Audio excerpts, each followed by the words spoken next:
They say the heart does not break all at once. It softens, it bends, it frays along the edges while no one is watching. And sometimes, it is only when we look back that we realize the most important moments of our lives passed quietly, waiting for us to notice them. This is a story the elders told in a small village where time moved gently, but memory lingered long. A story whispered to those who believed they still had tomorrow to become kind.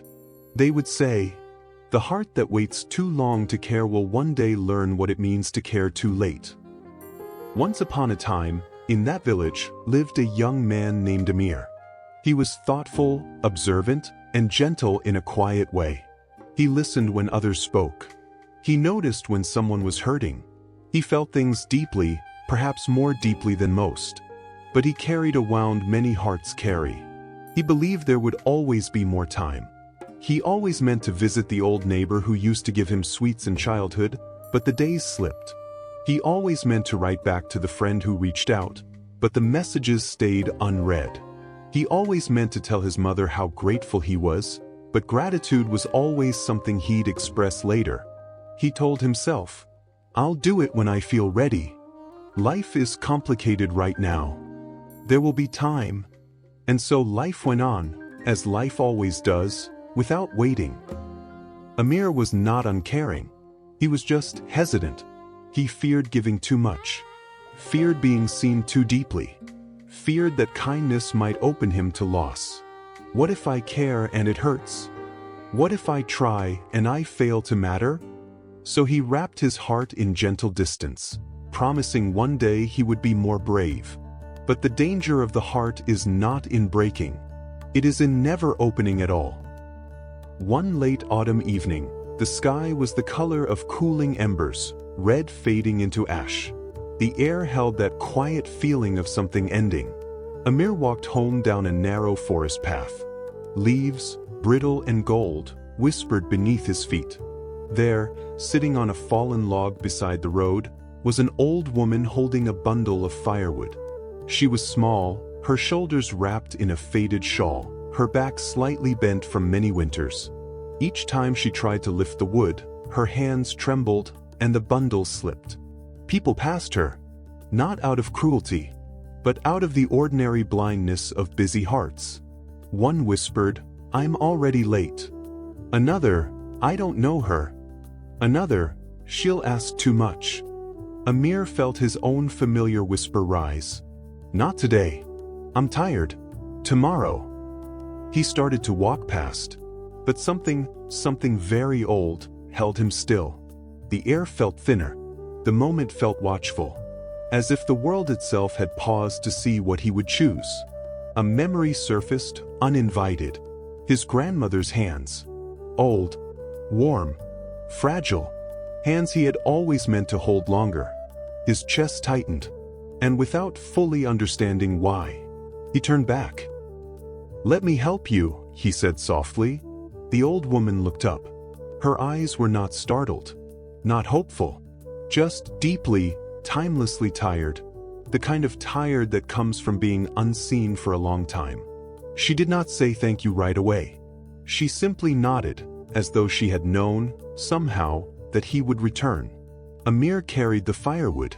It was not heavy, but something inside him felt as if it had finally begun to move after years of stillness. They walked slowly to her small home near the forest's edge. The door creaked like it remembered better days. Inside, everything was neat, but empty. No laughter, no photographs, only silence and the faint smell of dried herbs and fire smoke. As he placed the wood beside the hearth, the old woman spoke. "Kindness is the only thing we leave behind that does not fade when we are gone."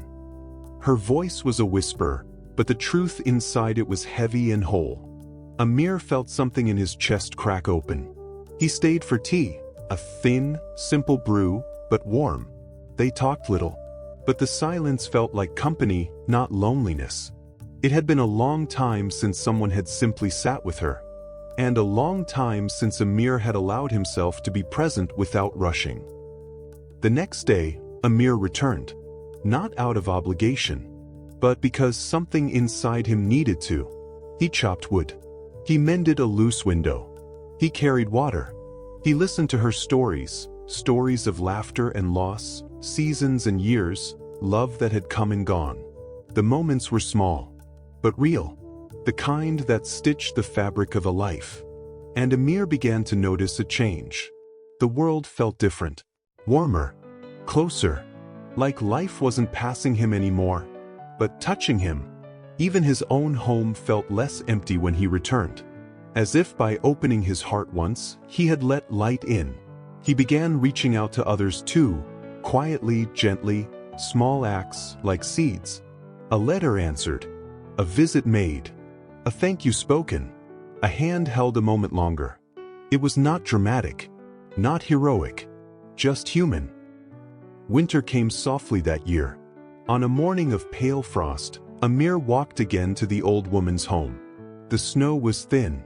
The sky was still. The world was quiet. Too quiet. He opened the door. The fire was out. Her hands were folded gently on her chest. She had passed in her sleep, like a candle that had burned to its natural end. On the table beside her sat a small folded note. His name written in trembling ink. He opened it. Thank you for not waiting. His breath caught, not in regret, but in a grief that was warm and alive. He realized he had not saved her life. He had honored it, and in doing so, he had finally stepped into his own. The kindness you delay becomes the sorrow you carry. And perhaps, somewhere in your own life, there is someone waiting for your call, your forgiveness, your presence, your time, your gentle act that costs little but means everything. Not later, not when life feels easier, not when you feel more ready. Now, while the light is still here. So before night falls, ask yourself, who is living quietly at the edge of my heart, hoping I will remember them while there is still time. Let that name rise. Do not look away. If this story found you at the right time, like this video, don't hurry away. Sit with it a little longer while your heart is still listening. And if it lit even a small spark inside you, share that spark before it fades. Subscribe to Life Tales Motivation, where old wisdom still remembers your name.